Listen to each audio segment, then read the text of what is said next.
first ever AFLW premiership. They've been through a lot.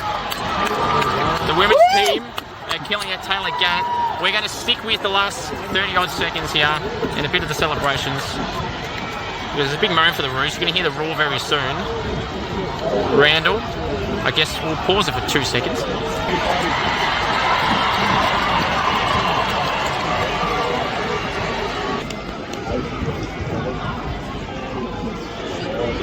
The Roos going on 50 again. Is there a chance for one more? No. There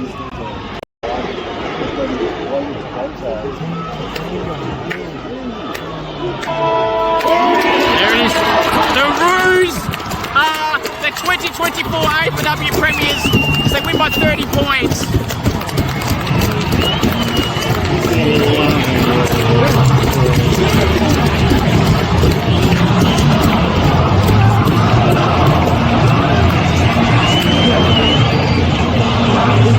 Last year, they had the heartbreak.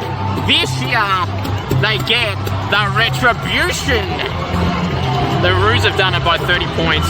Last year, heartbreak, as I said, turned to retribution.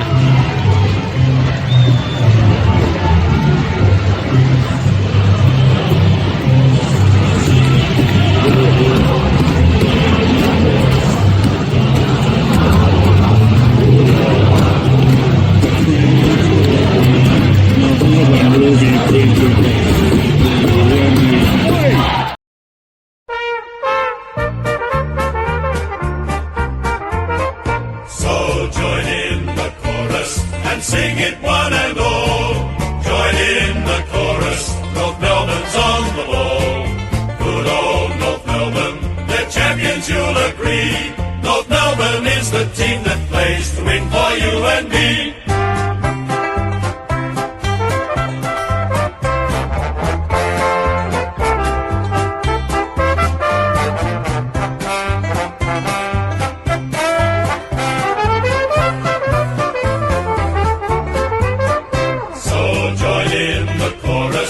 Sing it one and all. Join in the chorus. North Melbourne's on the ball. Good old North Melbourne, they're champions, you'll agree. North Melbourne is the team that plays to win for you and me. Hello, everyone, and welcome to the SCOOPS AFLW show. I'm your host, Scoops, the sole admin of AFL information, trade rumours and results. From heartbreak to retribution. The Roos have done it. Heartbreak to retribution. That was the key line I used all week. If they were to win, I had that post locked and loaded. From heartbreak last year to the same side. To retribution to the same side. The Kangaroos have done it. The Roos have done it. The 2024 AFLW Premiers are the North Melbourne Football Club winning their inaugural AFLW Premiership, which is great to see for the Roos. Commiserations to the Lions, but they've been there, done that so many damn times, and they'll be up there again. But it's all about the Kangas here. The Roos have done it. I mean, the heartbreak they had last year, witnessing it firsthand when I was there, they're up by 7 points at three-quarter time, then lose the game by 17 points. Because of Davidson, who kicked 2 goals in that grand final last year in the last quarter. And then in this year's grand final, Jazz Ferguson and co. in the back line did a great job on Taylor Smith, the equal leading goalkeeper in the competition this year, and Davidson as well. It's just great for the Roos to get retribution. Some heartbreak stories last year. Ruby Chiproti did not get the opportunity last year to play in last year's grand final, from not playing to heartbreak to playing to retribution. It's great for Rubes and the other players in that position, because there was only one other player, but that other player wasn't even at the club, and that was Libby Birch, who's become the first ever player in the AFLW history to play in 3 premierships for 3 different sides. Great stories for Ruby Tripodi and Libby Birch right there. And you cannot forget the players that made a contribution throughout the year that didn't get to play in this year's grand final. In particular, one name that comes to mind is Neve Martin. Neve Martin, an Irish young star, played 9 games throughout the season, played from round 2 all the way to round 10. And then when Jenna Bruton was managed, she came back into the team for Neve Martin. It's just, there's always, unfortunately, players that miss out that deserve to play. And unfortunately, Neve just was out of the side at the wrong time. But she definitely played a part throughout the year. A lot of their first-year players that didn't get to play a game, whether that was through injury or just not being picked in, Georgia Stubbs and Alice Locombe as well. Everyone played their part throughout the year, whether it's on the field or off the field. Their coach, Darren Crocker, who won the Coaches Association Coach of the Year, and he definitely deserved it. The Roos were the far better side throughout the whole year. People say undefeated, but what I say is they basically were the best side all year, is what I say. They had that draw against Geelong in round 2. Were they undefeated? Well, they didn't win, but they didn't lose that game either. But I know they didn't lose a game. So, but more importantly, the Roos won the premiership. It was great to be there and witness the scenes as well, get amongst the fans and the players as well. Last year they had the heartbreak, as I said, and have the retribution this year. It's just so, so sweet for all those girls. Jazz Garner, Ash Riddell, Ruby Tripodi, Taylor Gatt, Alice O'Loughlin, Talia Randall, Kate Sheelaw. The list goes on and on about, how much they really deserved it. Tess Craven, who kicked the first goal of the game as well, who set the scene there. Alice O'Loughlin, who started on the bench. Croc, what are you doing? But Alice O'Loughlin kicked 2 goals within 2 minutes after coming on. Tess kicked the first goal, then O'Loughlin kicked the second and third goal of the game. And really that set the foundation for the Roos, and I thought, they're on here. Brisbane are a good side, but if you're doing that just like that, you're in for a good night, and that's what they were in. Vicky Wall, what a great return for her after having the year off last year. An Irish woman, start up forward. They all get to choose their music. Spoke to Vicky and Neve, who are good friends as well and teammates. They were saying that, they pick their own songs. And, Vicky Wall chose the John Cena's You Can't See Me, which is probably, to be fair, the best song you could probably play that I have seen being played at least. If someone plays the Roman Reigns one, then they are the official tribal chief and the GOAT. But to play the greatest of all time, John Cena's song, as your song to play when you kick a goal, it's great. Anya Madonna, who obviously they're all fellow Irish women, and they're all close friends and all that. She has the same song. But it's a great choice for Vicky. Also well done to Vicky for that great choice of music as well. The Roos have done it. We're celebrating the Roos. This is why I'm just giving them the pump up right now. We're going to go through the grand final, going to go through some of our season reviews, which include North Melbourne and Brisbane and some other sides as well. We're going to go through a trade update and everything around it. So we'll start off with this. You want me on Cameo, head to cameo.com/Cooper G. Want me to roast a friend, wish someone happy birthday, anything at all, cameo.com/Cooper G. If you know any AFL, AFLW players, any up-and-coming draftees, or any state league players, and you'd like to see them on my podcast in a goal kicking challenge and or interview, please do send me a message and we'll try and get something sorted. I'd been to 39 games this year. 39 games this year. All finals in Melbourne, including the grand final. No one can ever question my dedication to this channel, to AFLW, to AFL, ever again. If there was any doubts, you cannot be, having to go at me for that at all. 39 games in one season, including all finals in Melbourne, which I said, which included the grand final from the weekend, the AFLW grand final. Plenty of open training sessions, plenty of players and people I met along the way. It was definitely worth and something I really enjoyed attending. As I said, I met so many of the star players from every team. I had attended at least one game for every club this AFLW season, and I cannot wait to do it all over again in season 2025. There'll be more AFLW content to come throughout the trade period, which starts on Thursday. Then in 2 Mondays' time, on Monday, December 16th, is the AFLW draft. And I'll be covering the trade and draft period throughout the next few weeks leading into the Christmas holidays. There is no holidays for me. I run 24/7. And any goal kicking challenges and interviews along the way, you'll be sure to see it. And let's just say you may see an interview and or goal kicking challenge this week.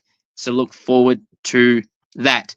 And again, I want to thank you all, to the loyal fans, supporters, players, everyone that has supported me throughout the journey so far. I'm not going to name names because it's not, worth it. But there's been a lot of people involved at clubs and players that have sent their support and everything like that. And it just means the world to me to, read a message, or even some that have sent video messages, or some that I've seen at games throughout the season. And they're just saying, they love what you do, keep at it, and everything like that. We just love your work, and your dedication is, by far the best, covering AFLW, AFL, but particularly AFLW, a lot of the players that I've spoken to and people at clubs and fans and supporters of those clubs, they say how thankful they are for me doing it. And, reading and hearing those messages means the world to me. So I really do appreciate you very much. To each and every one of you that have done that, or whether you just follow my page and hit the like button, comment positively, and, everything like that. I really do appreciate it. I really do appreciate it. Trust me, I really do appreciate it very much. Right. Now, let's go and start for the final time for 2024. Please welcome the world famous segment, Scoops Goes Bang. Boom. Wow. Hawthorn Football Club, acknowledge the fact that you are not loyal to your fans. Now, I knew people were going to sulk and whinge when I said that Hawthorn did not thank their fans in the first final and in the second final when they went out in straight sets. They didn't stop for their fans once. And, I had people saying, oh, they just lost a final by a goal and blah, blah, blah. Give them some credit, cut them some slack. No, fan engagement is fan engagement, okay? And Adelaide and Brisbane solidified my reasoning that they care about their fans and Hawthorn do not. Because I don't want to ever hear any excuses ever again from any Hawthorn fans or any people defending Hawthorn saying that, oh, it doesn't matter, they just lost. Port Adelaide lost by 57 points last week. Brisbane just lost in a grand final by 30 points. And both those two teams stayed there for 10 minutes or so, even more, thanking their fans, taking photos and everything like that. They did it, and they lost a far more important game by a far greater margin. If they can do it for a prelim loss and a grand final loss, you bet your bottom dollar that Hawthorn or any other club for that matter can do it after losing a qualifying final or a semi-final or any game, whether it's a preseason game, an in-season game, a game that doesn't affect the ladder, a game that does affect the ladder, a game you lose a final or win a final, you still do it because that's what fan engagement is all about. Thanking your fans and everything like that. Having a chat, taking a photo, doing a few clips or whatever it means. Port Adelaide and Brisbane have continued to set the standards right there. The Eagles, the Roos, and the Lions are the best teams when it comes to fan engagement, by far. 3 clubs that would want to improve that for next season are St Kilda, Carlton, and Hawthorn. And trust me, and I guarantee you this, if they continue to act the way they have, I will continue to bring it up. That's not an insult. That's just a fact of life. Yeah. Now, also on Scoops Goes Bang, the night grand final, everyone. How good was it? How good was it? It looked fantastic. It was actually sunny, and it was bright in the first quarter. Then slowly, late in the second, started to get dark. It was a 7:45 p.m. start, but it just looked fantastic. And the photos a lot of the photographers have posted just looked magnificent. I mean, in the day, they look great as well, obviously, right? But I just felt like it just looked absolutely phenomenal. Now, if it's going to be a day grand final again, I'm not against it. If it's going to be a night grand final, I'm not against it. But for the people that are saying that a night grand final doesn't look good or won't be good, you're kidding yourself. This game proved it, that it looked absolutely fantastic. And I'm sure the AFL are looking into the future of the AFL Grand Final, looking into that time slot, seeing this game going, yes, that looked great. We should do that for an AFL Grand Final as well. Down the line, I feel like they will. But for the people whinging, the people that love the tradition, that's great. You can love the tradition all you like. But to say that the night Grand Final doesn't look good, or it isn't going to be good, you're kidding yourself. This game just proved how good it looked. The photos and everything like that you've seen just looked fantastic. To be there was awesome. To be the last two AFLW Grand Finals with the same two teams involved, it was just great. The team that won and lost still were there for their fans. And that's what it's all about. Thanking your fans. And that's what both teams did. I want to mention, not that it's a surprise, because North Melbourne are one of the three best clubs when it comes to fan engagement as well. They were there for at least an hour after the game, interacting with fans. Thereabouts an hour. I'm just trying to think of a rough time frame. Yeah, it was about an hour, if not a little bit more than that. So, they care about their fans. Brisbane were there for over 10, 15 minutes. And they lost. So it's just great. Congratulations to the North Melbourne Football Club again. Hope you guys and girls enjoyed that edition of the world-famous segment, Scoops Goes Bang. Now, this is a little bit different. I don't normally have a segment called the Moment of the Week. Besides North Melbourne winning the premiership and Ruby Tripodi and Libby Birch being a part of what I mentioned earlier, Rubes having the heartbreak of not playing in last year's grand final when she should, but didn't, and got to play in this year's win, and Libby Birch joining the club and winning her third premiership at 3 different clubs. So they're the feel-good moments of the week. But the one I want to mention on top of those ones I've just mentioned is the North Melbourne CEO, Jennifer Watt. She did a great job. I don't know how long, because I didn't see it for the whole time. It probably was a lot longer than what I saw it for.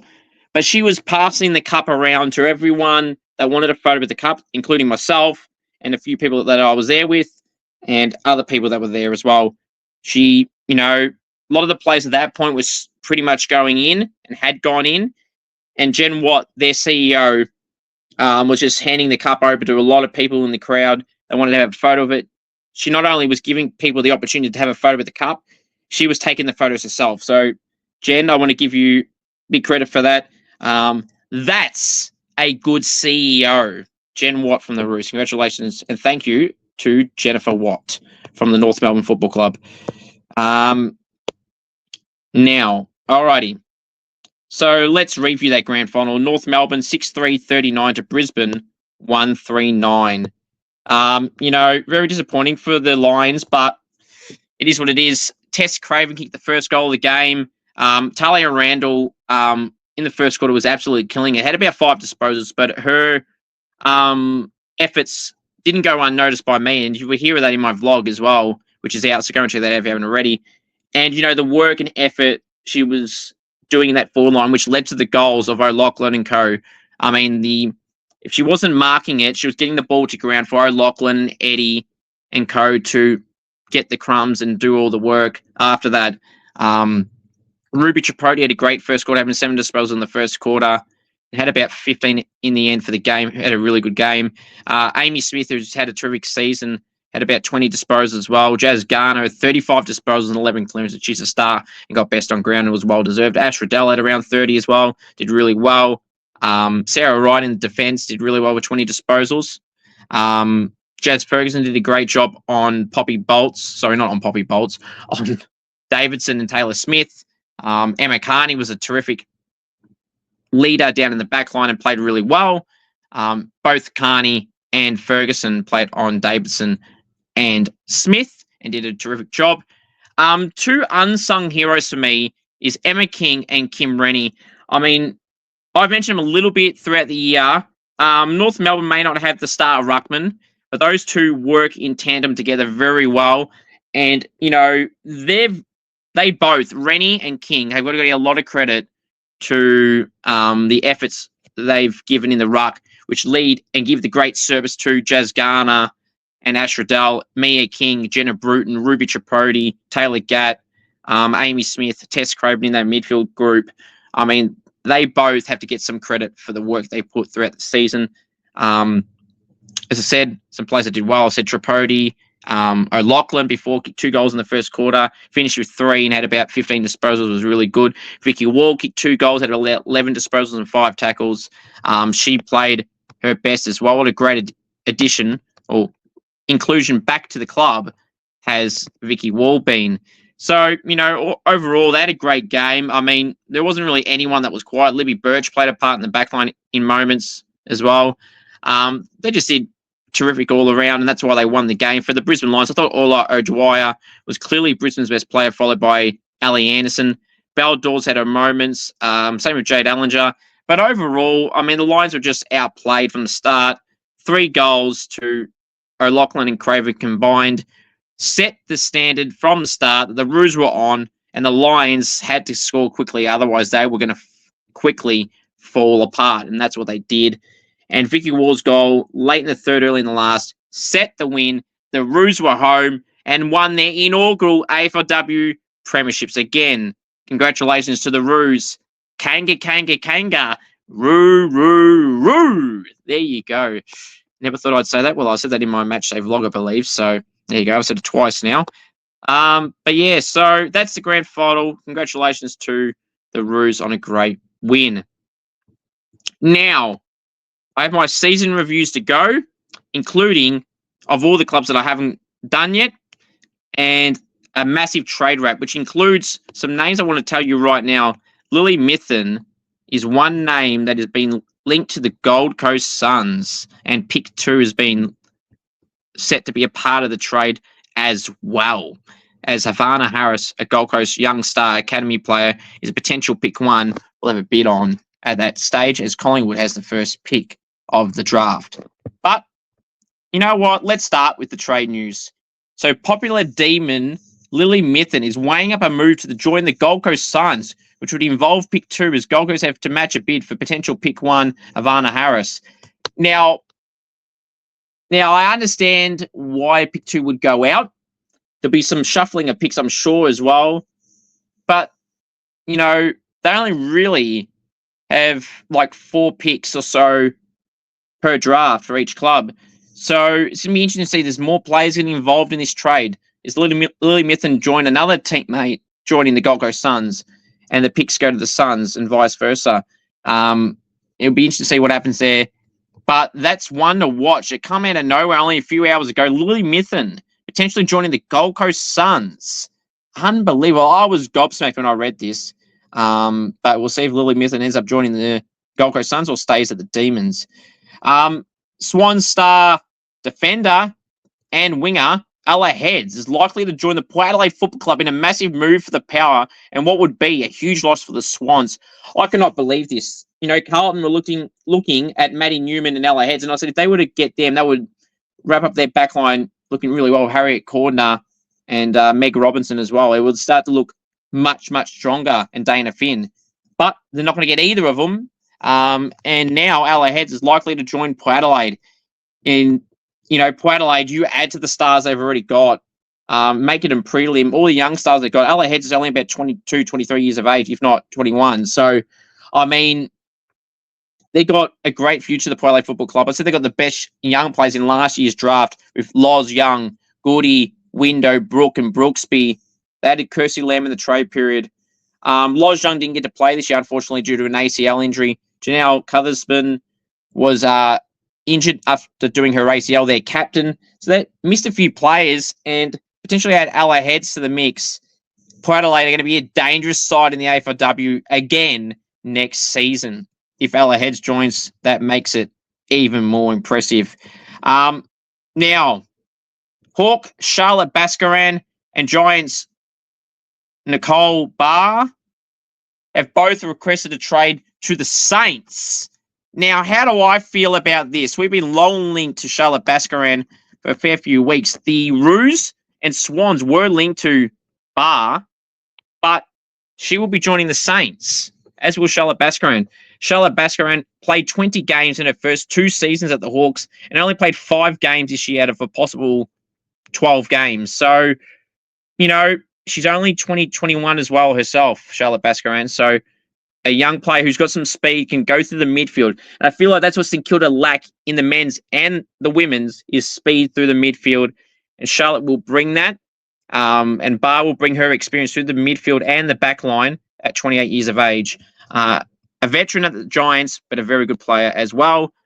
The next name I'm going to bring up is Mattia Breed, who is about 22 years of age from the Hawks, a midfielder who had a breakout season in my eyes, who's uncontracted, is weighing up offers at other clubs. Mattia Breed is someone St Kilda should be looking at. Funnily enough, too, Lily Mithen was one name I mentioned that clubs should be looking at, and clearly Gold Coast have listened to this podcast, because I said this a while ago, the players that are being out of favour at some other clubs they should look at. And there's some other players that I've mentioned throughout the last month or so the club should be looking at. And Mattia Breed would be a great fit as well. Someone should try and offer Ella Roberts or Zali Goldsworthy or Jez Fleming 5-year deals and try and get them out of their current clubs. Mattia Breed, on a 3-year deal, I would offer at the Saints and St Kilda. That is someone you should be looking at, Mattia Breed, another young star to add to your midfield that you wouldn't have to give up as much as some of the other names that you may have to give up for. So just do it, Saints. Try and bring in Mattia Breed and trade players out if you need to, because trust me, there's plenty you could trade out that should not be there right now. Popular Crow, Maddi Newman, is now expected to remain at the Crows. I did say last week her body language kind of seemed like she was on the way out, but seems to have been a backflip. So Maddi Newman's expected to remain at the Crows, which is a great news for the Crows. Carlton are considered the favourites to steal Suns captain Tara Bahana if she was to leave. She's also met with St Kilda, GWS, Collingwood and the Bulldogs. The Suns captain is on the way out after their coach Cam Joyce got sacked today after only getting a 2-year contract extension in June of this year. Very interesting. This sounds like a Brett Ratton scenario with Cam Joyce. But to be fair, I mean, they won one game this year. It's going to be different to the AFL with coaches getting sacked, it seems. Like the money isn't as big, so the payouts wouldn't be as much. So did he deserve to be sacked, Cam Joyce? Probably not. Probably giving him one more year. But maybe they've got someone else in mind that they want to bring in right now before another club potentially poaches them. But going back to their skipper, they don't want to lose Tara Bahana. That would be a cruel blow for the Suns. Wears her heart on her sleeve, Tara Bahana. Good player, good goal kicker as well.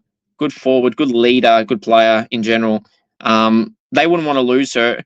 And St Kilda, that is another player that you should be looking at to add to your forward line mix with Wardlaw. And she can be the second tall forward, which is what I've been saying we need.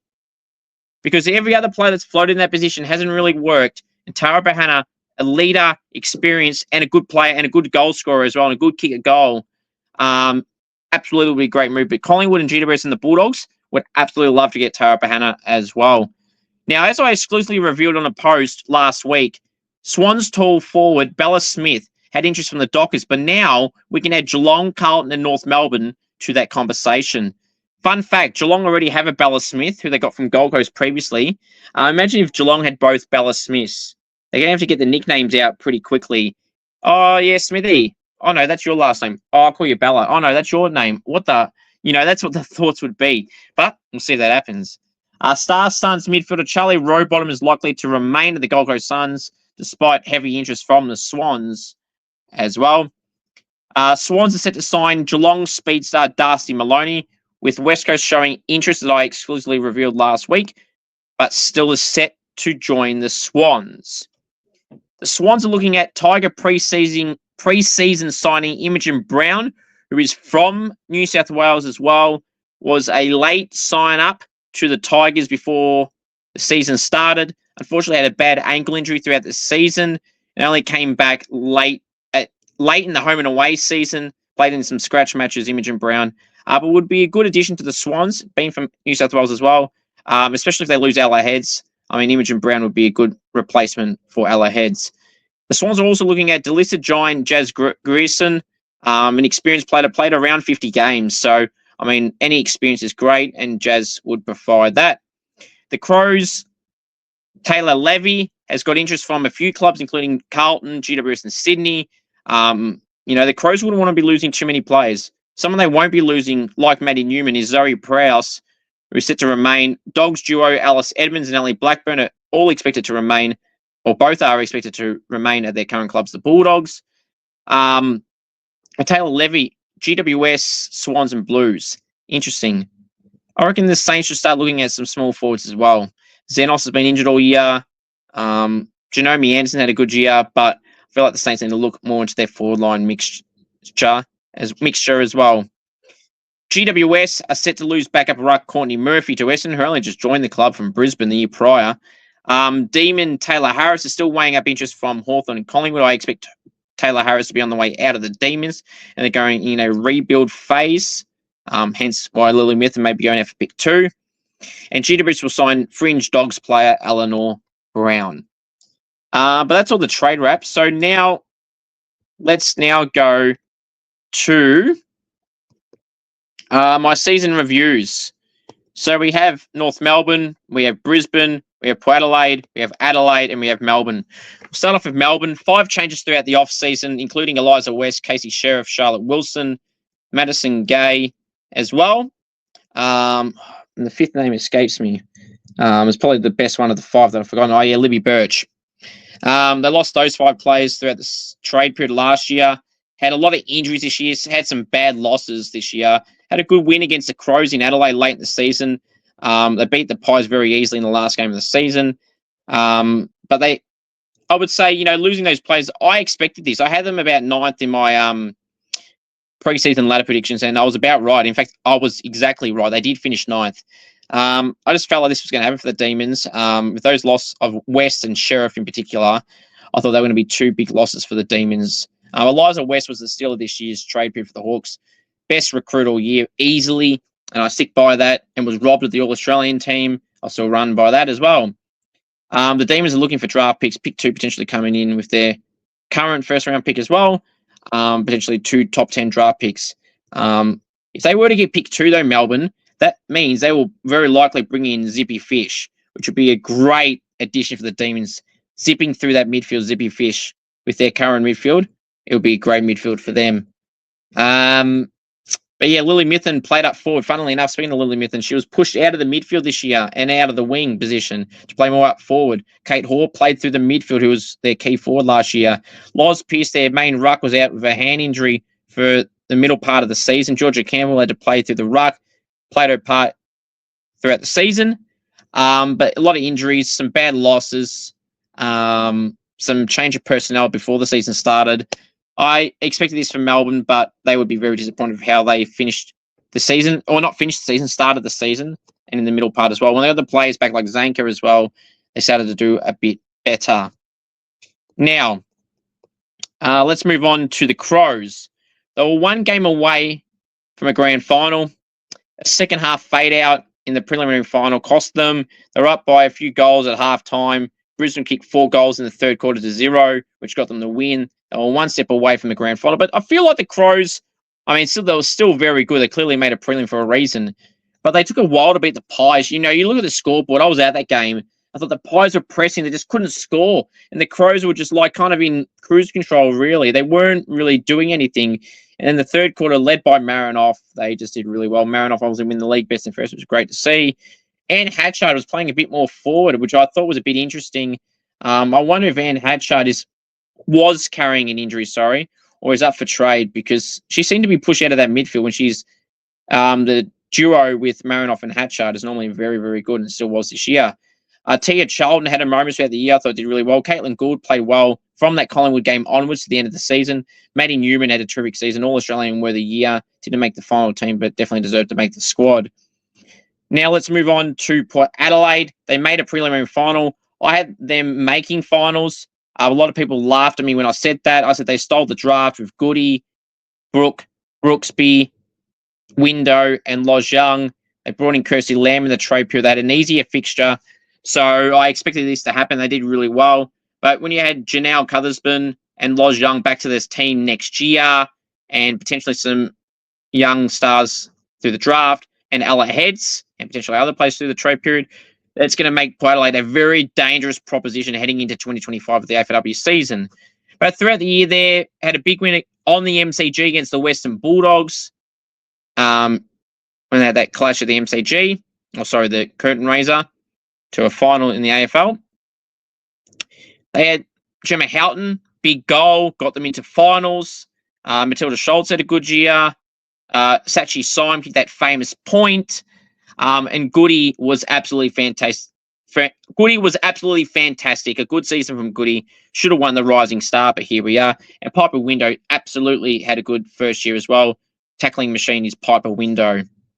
Now, the two grand finalists. We'll start with Brisbane.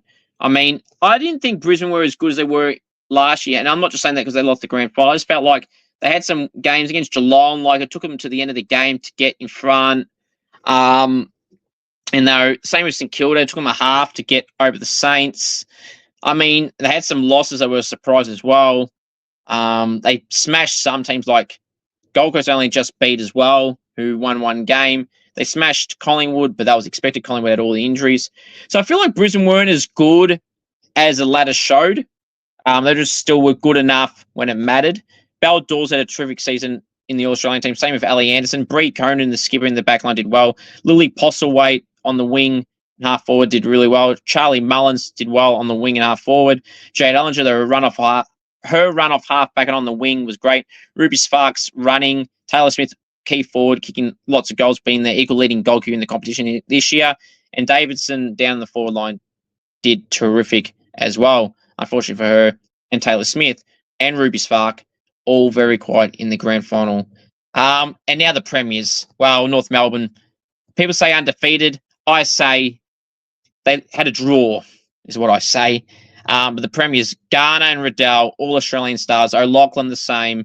Emma Carney, when she was not injured, she was killing it in the backline, the skipper. Ruby Tripodi, Taylor Gatt, Amy Smith, Mia King. Names that don't get talked about because you got Garner and Riddell. But, you know, Kate Sheila played her part up forward throughout the year, kicking a game where she had 5 goals. And she just did terrific. Credit to all those Roos players that contributed throughout the year. Neve Martin, as I mentioned earlier. Libby Birch coming across from Melbourne, winning her 3rd premiership at her 3rd club. They just had a terrific season. And I just wanted to, again, congratulate the North Melbourne Football Club for being the 2024 AFLW premiers. The Roos have done it. Congratulations to the Roos girls for getting the win. Absolutely, they deserved it. Now, this is the last episode of the Scoops AFLW show for 2024. But what I want to say is there'll be daily trade wrap videos from this Thursday when the trade period starts. There'll be constant draft videos and posts and trade posts as well. All the moves of the AFLW trade and draft period will be still right here on the YouTube channel, on my Instagram and Facebook pages. So this show may be finished for this season, but there'll still be plenty more AFLW videos to come, just not classed as the Scoops AFLW show. Thank you all very much. But my final thoughts are simply this. You want me on Cameo, head to cameo.com/Cooper G. You want me to roast a friend with something on my birthday, anything at all, cameo.com/Cooper G. Go and check out the Scoops AFLW Grand Final Matchday Vlog, North Melbourne and Brisbane, post-match scenes and everything in between. Thank you very much for all the support this year. More AFLW draft and trade content videos and posts to come. Thank you. Go Saints, and acknowledge me, the one. And again, congratulations to the Roos for being the 2024 AFLW premiers. The North Melbourne Football Club. Kanga, Roo.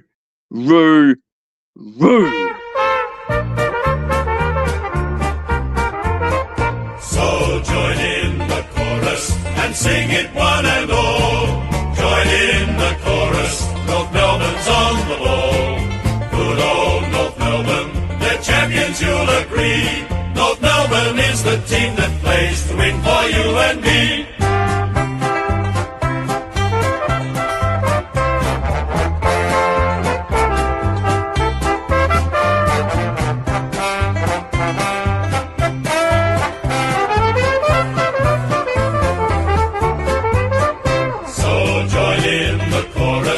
Sing it one and all. Join in the chorus, North Melbourne's on